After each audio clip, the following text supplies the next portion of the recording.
जिस वक़्त वाजिद और अस्मा की मौत की खबर कबीर, मुबीन और सिकंदर तक पहुंची तो पूरे घर में सन्नाटा छा गया था। किसी को यकीन नहीं हो रहा था कि वो अस्मा, जिसे उन्होंने हमेशा अपने घर की इज्जत समझा, जो उनके हर दुख सुख में साथ थी, वहीं अस्मा उनके खिलाफ एक गहरी साजिश का हिस्सा थी। सबसे पहले मुबीन खान की आंखें भर आईं। उसने दीवार का सहारा लिया और धीमी आवाज में कहा, नहीं, ये झूठ है, मेरी बहन ऐसा नहीं कर सकती। लेकिन जब सच्चाई सामने आई, जब पुलिस ने उस जगह की रिकॉर्डिंग दिखाई जहां असमा और वाजिद के बीच की बात रिकॉर्ड हो गई थी, तो सब कुछ साफ हो गया। असमा ने ही वाजिद को मौका दिया था अंदर तक जाने का, सब जानकर भी वो चुप रही। और जब जागी तो बहुत देर हो चुकी थी। कबीर का चेहरा जैसे पत्थर बन गया था, उसकी आंखों में गुस्सा, तकलीफ और अफसोस का सैलाब था। उसने मुबीन खान की तरफ देखा और कहा, भाई, मैं जानता हूं कि ये दर्द सिर्फ मेरा नहीं है, आप भी अंदर से टूट गए हैं। लेकिन एक बात कहना चाहता हूं, अगर मैं जान जाता कि असमा वाजिद के साथ है, तो मैं कभी भी रिया को इस घर में वापस लाने की जिद न करता।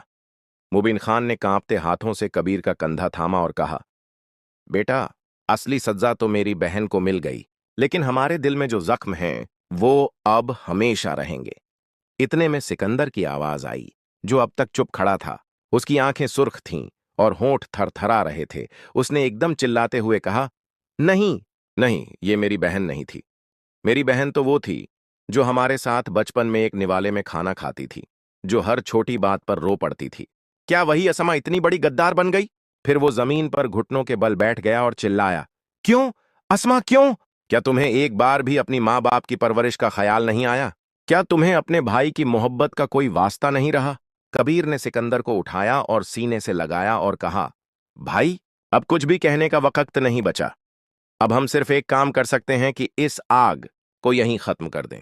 जो कुछ हुआ उसे सबक बना दें, ताकि अगली नस्लें नफरत की नहीं, मोहब्बत की मिसाल बने। घर की औरतें एक कोने में बैठी रो रही थीं। रिया ने मुबीन खान को देखा और कहा, अब हमें इस घर को जोड़ना है, टूटने नहीं देना। मुबीन खान ने एक गहरी सांस ली और कहा, हाँ बेटा, अब हमारी जिम्मेदारी है कि हम अपने बच्चों को बताएं कि नफरत कभी किसी का भला नहीं करती। जो खुद न जले, वो भी इसकी चपेट में आ ही जाता है। सिकंदर ने हाथ जोड़े और कहा, भाई, मुझे माफ कर देना, मैं अपने घर की सच्चाई को कभी समझ नहीं पाया। मैंने तुम्हें और रिया को बहुत दुख दिए। कबीर ने मुस्कुराकर कहा, अब माफी की जरूरत नहीं है भाई, अब आगे बढ़ने का वक्त है।